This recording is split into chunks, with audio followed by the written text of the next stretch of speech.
teman-teman, nama saya Aura Azhar Effendi dari kelas 8C. Pada video kali ini, saya akan mengulas cerpen berjudul Di Balik Derita Si Boruto Tembaga. Yuk, saksikan terus videonya. Pada teks ulasan ini, ada 5 struktur dari cerpen ini. Pertama, identitas karya. Yang kedua, orientasi.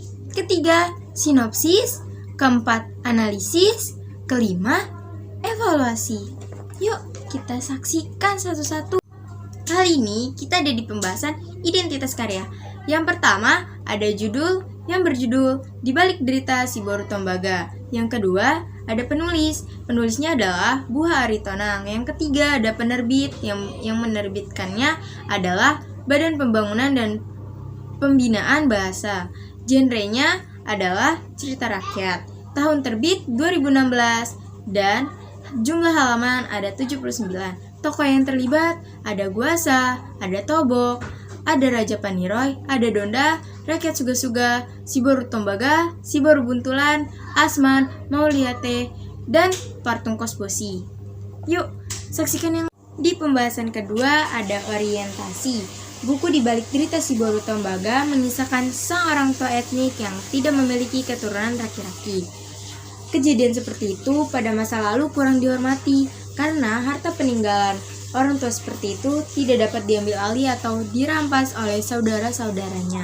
Akan tetapi kejadian seperti ini telah berubah karena perkembangan zaman. Hanya saja perempuan Batak Toba tidak dapat menjadi pewaris keturunan etnik Batak Toba. Di pembahasan ketiga ada sinopsis. Di Balik Derita Si Boruto Tembaga merupakan cerpen yang bercerita Danau Toba yang belum berpenghuni, dan orang yang pertama kalinya datang adalah Guasa dan Tobok.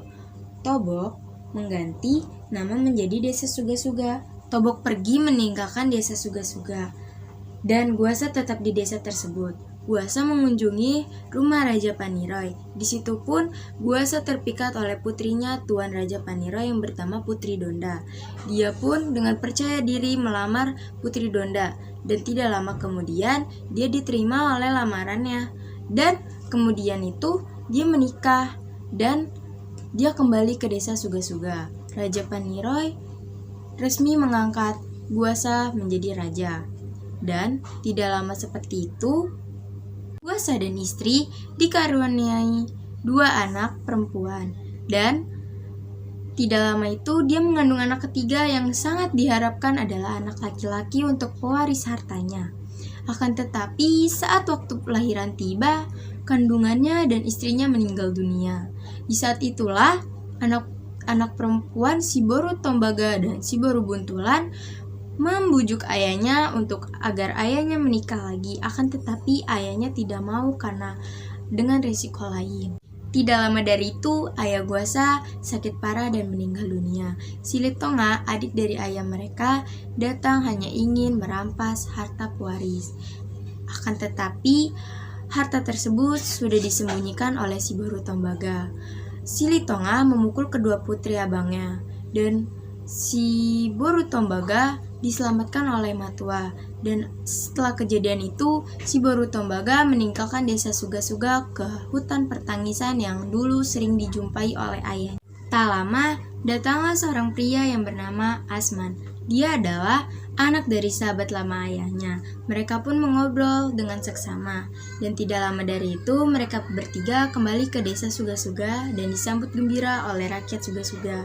Dan Si Boruto Tembaga dan Asman dijodohkan oleh warga. Tidak lama dari itu, mereka resmi menikah dan menjadi suami istri. Tidak lama dari itu, Si Boru Buntulan menikah dengan Mauliate. Mereka hidup bahagia di desa Suga-Suga. Di pembahasan keempat, ada analisis. Unsur intrinsik. Cerpen ini merupakan karya sastra lama bertema Di Balik Derita Si Boruto Tembaga. Mengandung alur cerita maju dan mundur, latar cerpen ini berada di desa Suga-Suga dan hutan pertangisan di dalam gua. Tokoh-tokoh di cerita ini ada Guasa, ada Tobok, ada Raja Paniroy, ada Putri Donda, ada Matua, ada rakyat desa Suga-Suga, ada Mauliate dan Asman, dan Partungkos Bosi. Sudut pandang saya terhadap cerita ini ialah mengisahkan sepasang suami istri yang tidak mempunyai keturunan laki-laki. gaya bahasa yang dipakai adalah gaya bahasa Indonesia.